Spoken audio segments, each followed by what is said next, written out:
Hello, draft divers. My name is Keith, and I am joined by NFL draft prospect Tyshon Fogg out of Rutgers University. He's nice enough to give us some time out of his busy schedule to speak with us. He just recently made a YouTube channel to document his road to the NFL draft, which I highly recommend our readers to follow. First off, how's the process going so far? I know you've been down in Florida training. How's that going so far?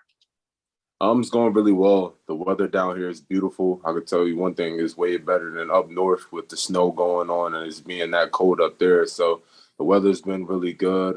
Training's been going really well, and I like the new transition. So I'm moving down here to Florida for a few months to get the body right and to make sure I'm all prepared for the pro day coming up. Can't agree with you more with the snow. I'm up here in Maine, so Uh, you get it a lot worse than Maryland there in Jersey. So, tell us a little bit about your background. Where are you from? What are you majoring in? What's your life goals? Right. Well, I was born in Asbury Park, New Jersey. I was actually stayed in the New Jersey area all the way up to I was about 13 or 14 years old. Then I moved to Maryland. When I moved to Maryland, I've been there kind of ever since. So I went to middle school, I went to high school in Maryland. Then when college time went back to hit, I kind of missed Jersey a little bit. And I wanted to make sure that I went to a place that my family had the opportunity to go to any one of my games to make sure that they could come check up on me whenever they wanted to. So instead of going to UMD, I'm actually went to Rutgers.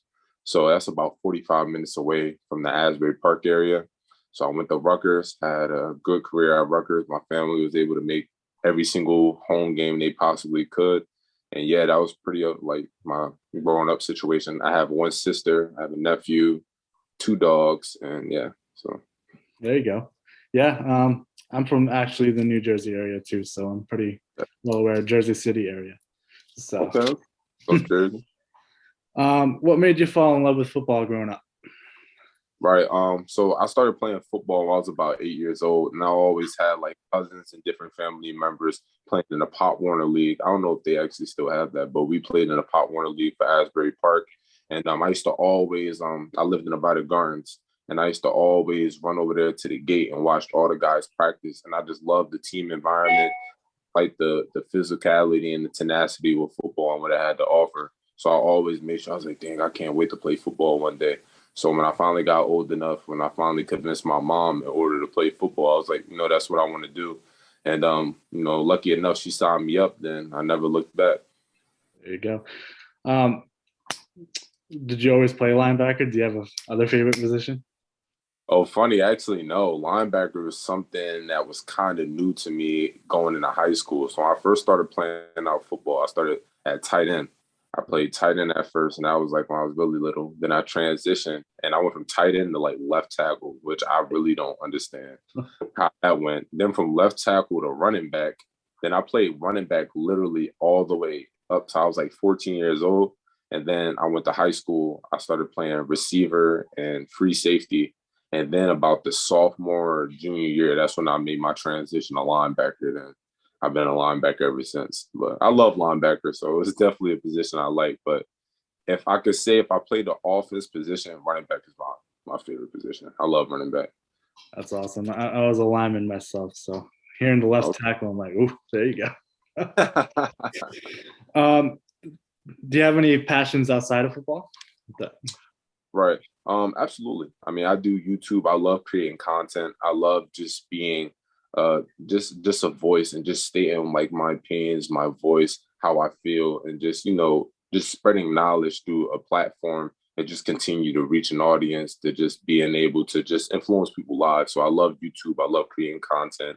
I always want to just kind of extend my knowledge as far as school. Like I love, just staying in school. That's why I actually went back and continued to get my graduate degree and continue to still do classes as far as that. And I like a little bit of poetry as well. I haven't got the opportunity to still dabble in poetry as much as I wanted to because I'm training, but that is still a passion of mine. I love like music that has a poetic style to it. That's why I listen to a lot of Drake. I listen to a lot of J. Cole and people in that field. There you go. Okay. Um, so do you have a favorite player growing up? Obviously, Favorite A player, whole bunch of positions here. So I didn't know right? if you had a certain player that you like watching growing up. Growing up, actually, I was a Chargers fan because of LaDainian Tomlinson. So I was a Chargers fan growing up. LaDainian Tomlinson was absolutely one of my favorite players. I love the way he played the game. I love the style. I love the way he carried himself coming out of TCU. Then he actually went to the Jets and he retired with the Jets. And it's crazy. After that, I stayed a Jets fan. Then eventually I stopped being a fan of a team and I just started being like a fan of players and supporting players. So that's kind of where it kind of ended up. So, Well, guess what? I'm a Chargers fan myself too. oh wow, 3,000 miles from them, and I still somehow loyal to them. um, But, so I know you said you went to Rutgers. It's closer to your family. What's so special about the school to you? right. Oh, Rutgers in general. What's so special about Rutgers? Yeah, What I loved about Rutgers is basically, like I said, the opportunity for my family to be so close and just have the opportunity to come see me whenever they possibly want. It's not too far from Maryland for me to check on my mom and everybody else. And it's also not too far from Asbury for me to have the ability to go there on holidays and weekends and things like that. Another thing that I love about Rutgers is when I first got there in 2017, they did a great job of making it a family environment, and it stayed like that throughout my career. And every single day, I came into the health center. I made sure that, I had that family environment and those brothers right beside me. Because at the end of the day, college is tough. There's a lot of good things that happen in college. But there's also a lot of tough experience that you deal with in college. And if you deal with that by yourself, it's hard. You know what I'm saying? So having that environment that's like a family is something that's going to help you. And that's something that helped me. And that's why I chose Rutgers. definitely. That's a great reason too. Um, when was a time that you felt adversity? How did you handle that adversity? This can be personally or with football as well. Right. Adversity actually came like a lot throughout my career. And one specific time I want to say how I handled adversity was during the COVID year, 2020 and 2019 area or whatever. COVID hit the world and nobody was expecting it, especially the football arena. And throughout the season was a lot of ups and downs, guys testing positive, people, getting sick and everything. And I remember one game specifically where I actually had a false positive. And with that false positive, I was devastated. I thought I was going to miss the rest of the season due to being sick. I was like, I didn't go out anywhere. I made sure that I was always safe. But eventually, it was a false positive. They were able to prove that I actually didn't have COVID.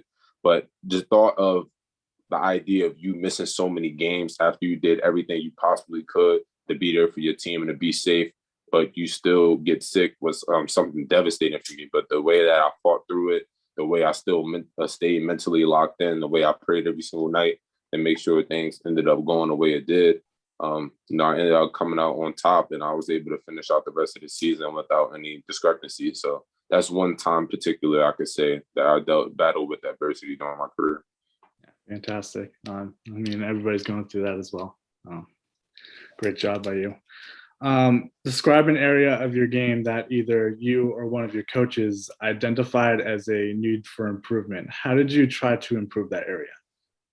Right. Absolutely. It's a lot of things in my game I can always improve on. I'm not satisfied with, anything. At the end of the day, I feel like no matter what you do and what you feel like you're the best at, it's always room for improvement.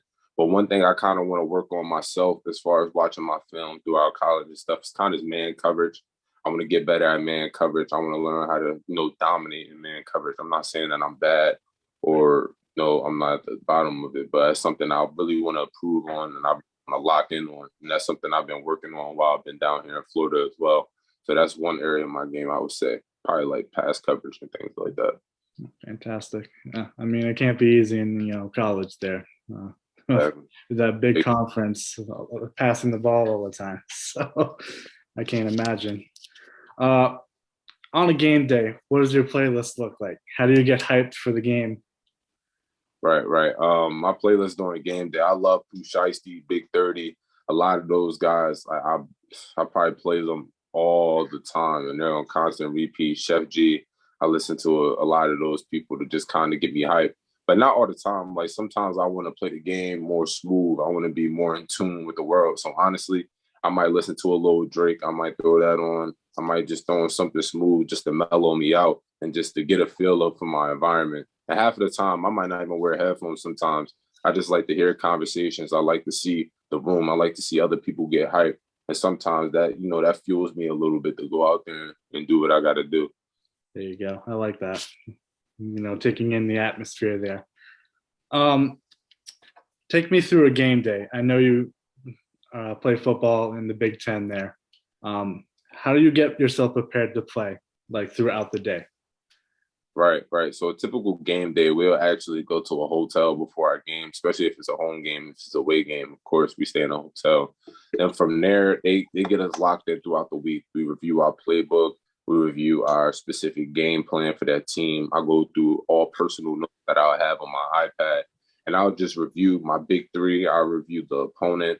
I look over various, cut-ups of the team that we're playing.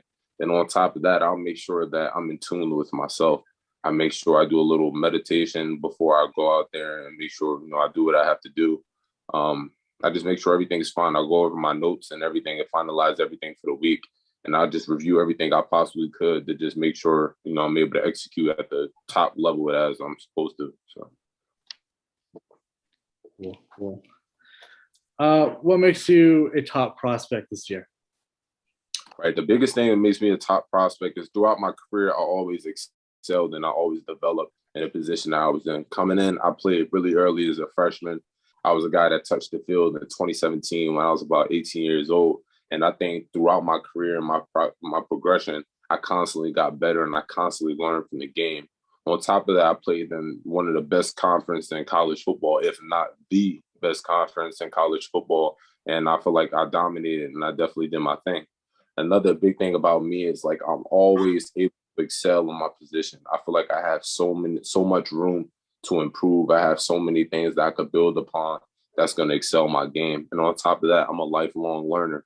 And I feel like as I go up another step in football, and then I'm around those guys that have been playing the game for so long, I'm just going to soak in that knowledge and play it to my game and just only get better. Cool. If you can compare to yourself to one player right now, who would you choose?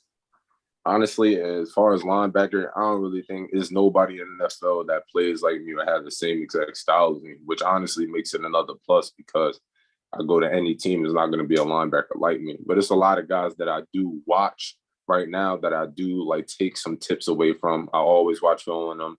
Darius Leonard is a guy, Bobby Wagner, I like Dre Greenlaw, Josh Hicks. I watch a lot of guys like that, and I love the way they play the game. I love the tenacity. I love the aggression, the versatility that they bring to the game and the linebacker position in general. But as far as me, I feel like right now there's nobody that plays the game like me. And that's why it's the perfect opportunity for me to go to the league and provide something I haven't seen. So, okay. Final question. What is your message to the NFL teams going into the draft process? Why should they pick you?